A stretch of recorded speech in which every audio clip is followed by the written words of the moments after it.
প্রতিযোগিতা চলছে বাড়িওয়ালাদের। এই ভাড়াটিয়া যারা আছেন, নিগৃহীত নিপীড়িত মানুষ, তাদের পক্ষে আজকে আমরা একটি রুল পেয়েছি। মাননীয় বিচারপতি শিকদার মাহমুদুর রাজি এবং মাননীয় বিচারপতি রাজিউদ্দিন আহমেদের বেঞ্চে আমরা সেখানে যেই বিষয়টি উপস্থাপন করেছি সেটি হলো এই বাড়ি ভাড়া নিয়ন্ত্রণ আইন 1991-তে 2-তে বলা আছে যে প্রত্যেক শহরে শহর পরিচালনা যে কর্তৃপক্ষ, সিটি কর্পোরেশন অথবা পৌরসভা, তারা সময়ে সময়ে বাড়ি ভাড়া নির্ধারণ করে দেবেন। বাড়ির মান, বাড়ির স্ট্যান্ডার্ড, বাড়ির আয়তন, সংযোগ রাস্তা, অন্যান্য ফ্যাসিলিটিস বিবেচনা করে বাড়ি ভাড়া নির্ধারণ করে দেখবেন।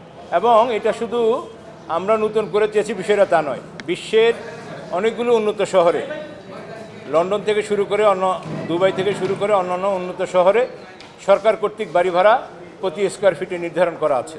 এটা দোকানের ক্ষেত্রে যেমন আছে, অফিসের ক্ষেত্রে আছে, বাড়ির ক্ষেত্রেও আছে।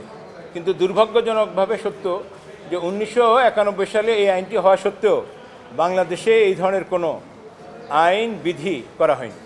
আমরা এই বিষয়টি আজকে মহামান্য হাইকোর্টের নজরে এনেছি এবং মহামান্য হাইকোর্ট আমাদের এই বিষয়টি 2 দিনে বিশদভাবে শুনেছেন। এবং সেখানে আমরা যেটা চেয়েছি সেটা হলো এই যে বাড়ি ভাড়া অনেকগুলো বিষয় থাকে, সবগুলো ফ্যাক্টর বিবেচনায় এনে বাড়ি ভাড়া নির্ধারণ করা এবং একই সাথে যে অগ্রিমের একটি বিষয় থাকে। আমরা সেখানে এটাও বলেছি যে দোকান এবং ব্যবসা প্রতিষ্ঠানের ক্ষেত্রে সর্বোচ্চ 3 মাসের অগ্রিম নেওয়ার জন্য একটি নির্দেশনা চেয়েছি।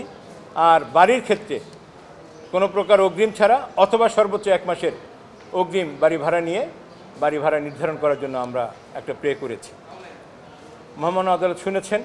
একইভাবে অ্যাটর্নি জেনারেল অফিস এই শুনানিতে পার্টিসিপেট করেছেন।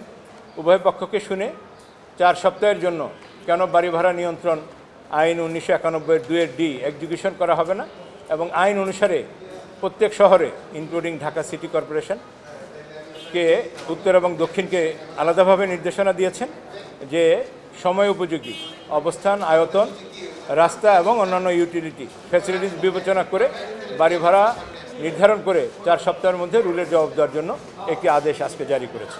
রিটকারী হচ্ছেন জনাব ইমতিয়াজ আহমেদ। তিনি একজন সচেতন নাগরিক। তিনি PIL, এটা পাবলিক ইন্টারেস্ট লিটিগেশনের জনস্বার্থে উনি এই রিটটি ফাইল করেছেন। নতুন এবং ফিরে আসা গ্রাহকদের জন্য নগদে চলছে ক্যাশব্যাক সহ প্রতিদিন হাজারো উপহার জেতার সুযোগ। হবে আশা আর ফেরা, সারপ্রাইজ সেরা। এখানে বাড়ি ভাড়া রিট করার জন্য আমি যে পয়েন্টগুলো উল্লেখ করেছিলাম সেটা হচ্ছে কি প্রতিটা এলাকায় যেন ভাড়ার তালিকা তৈরি করা হয়। আর সে ভাড়ার তালিকা বলতে কি শুধু আবাসিক তা না, সেটা যেন দোকানপাট এবং ব্যবসা প্রতিষ্ঠানের জন্য যেন আলাদা আলাদাভাবে তালিকা থাকে। আর 2 নম্বর হচ্ছে কি প্রতি 4 বছর অন্তর অন্তর যেন ভাড়া বাড়ানো যায়, এর আগে যেন না বাড়ানোর কোনো অপশন রাখে।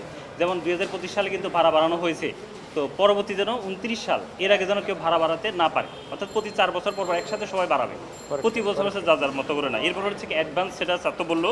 এরপর হচ্ছে কি আরেকটা বড় পয়েন্ট, সেটা হচ্ছে কি আমরা যারা ভাড়াটিয়া তারা কিন্তু আমরা ভাড়া ঢোকার সময় বিভিন্ন রকমের যে ফার্নিচার কিংবা বিভিন্ন কল টল, বিভিন্ন রকম বেসিন, এগুলো কিন্তু আসলে আমাদেরকে করতে হয়। একটু নষ্ট হলে আমাদেরকে কিন্তু সেটা নতুন করে কিনে দিতে হয়। কিন্তু এটা কেন, আমরা তো সব কিছুই ভাড়া দেই, তাই না? তো এটাকে আসলে বাড়িওয়ালারা কিন্তু এটাকে মেনটেন করতে হবে। যদি এটা একটা নির্দিষ্ট টাইম থাকবে, এর আগে যদি আমাদের দ্বারা নষ্ট হয় তাহলে এটা আমরা দিব।